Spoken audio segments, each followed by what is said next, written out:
బషీర్. మన league club ప్రతి సంవత్సరం గొప్ప వ్యక్తిని ఎన్నుకుని ఉత్తమ వ్యక్తిగా ఎంపిక చేయడం మీ అందరికీ తెలిసిందే. ఈ సంవత్సరం గాను మన లీగ్ క్లబ్ తరఫున ఉత్తమ వ్యక్తిగా ఎంపికైన వారు శ్రీ రవీంద్ర.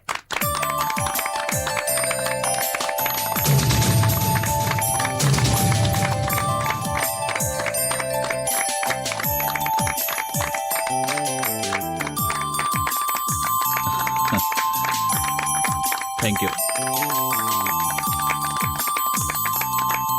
సాధారణంగా బిరుదు ప్రదానం ఏ విఐపితో చేయిస్తారు, కానీ మన క్లబ్బు ఓ కొత్త విధానాన్నే అవలంబిస్తుంది.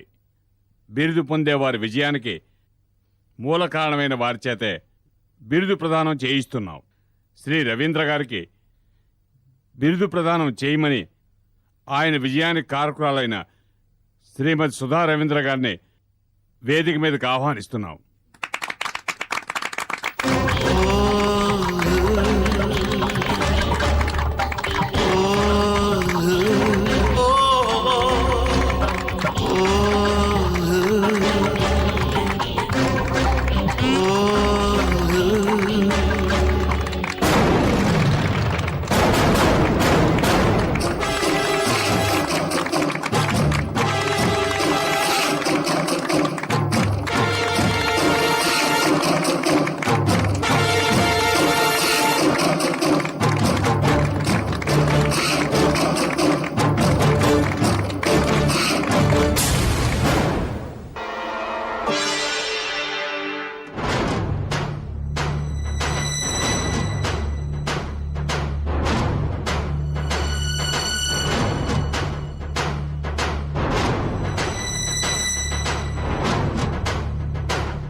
పై చదువుల కోసం పట్నం వెళుతున్నావు.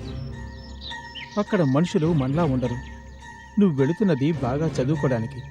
నువ్వు బాగా చదువుకొని మనకి మన గ్రామానికి మంచి పేరు తేవాలి. నీకు చదువు ముఖ్యం, అది గుర్తుంచుకో. అవినాష్, నీకు కావలసిన సదుపాయాలన్నీ నా ఫ్రెండ్ సుధ చేస్తుంది. నువ్వు ధైర్యంగా వెళ్ళరా, ఇంకేం ఆలోచించుకో.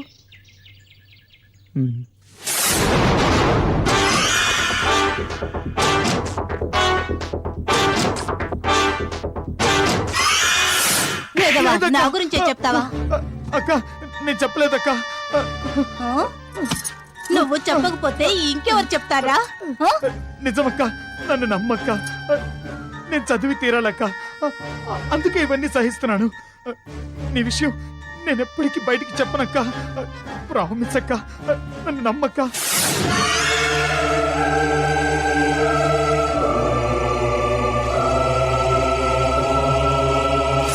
వద్దు వద్దు వదులు వద్దు వదులు.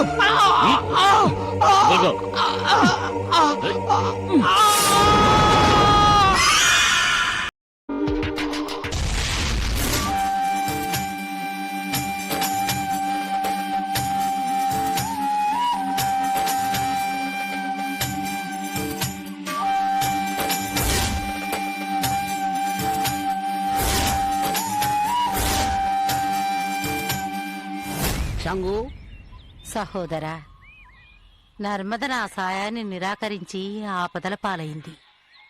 భైరవి ద్వారా నర్మదని కాపాడినందుకు మీకు నా కృతజ్ఞతలు. తను మనతో సహకరించినా సహకరించకపోయినా నర్మదను కాపాడుకోవడం మన కర్తవ్యం.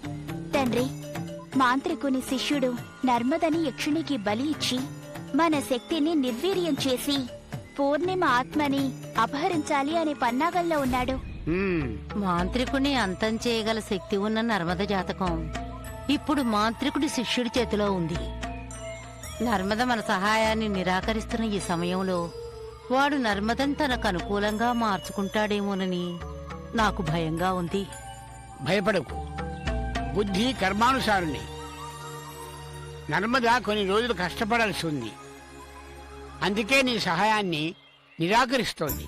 నర్మదకి తనకున్న అపూర్వ శక్తి గురించి త్వరలోనే తెలుస్తుంది. ఆ తర్వాత తన కర్తవ్యం ఏమిటో ఆమెకే తెలుస్తుంది. అప్పుడు తిరిగి దైవ సహాయాన్ని అర్థిస్తుంది. కాలనేత్రుడు అంతవరకు నర్మదని వదిలిపెడతాడా? కాలనేత్రుడు పూర్ణిమ ఆత్మని వెతికే ప్రయత్నం ప్రారంభించాడు. వాడు నర్మద జోలికి రాకుండా ఉండాలంటే ఒకే ఒక మార్గం ఉంది. పూర్ణిమ ఆత్మ ఉన్న ప్రతిమని కాలనేత్రుడికి అందేటట్లు చేయడమే. పూర్ణిమ ఆత్మని ఆ మాంత్రికుడి వశం చేస్తే ఇన్నాళ్ళు మనం పడ్డ శ్రమంతా వృధా కాదా? ప్రతిమనే ఇస్తున్నాం, ప్రతిమలో బంధించబడిన ఆత్మని విడుదల చేస్తున్నాం. అంతేగా తండ్రి? అవును, రండి.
శంకరా,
you enjoyed this video, kindly like, share, comment, and for further our interesting videos, subscribe our channel below.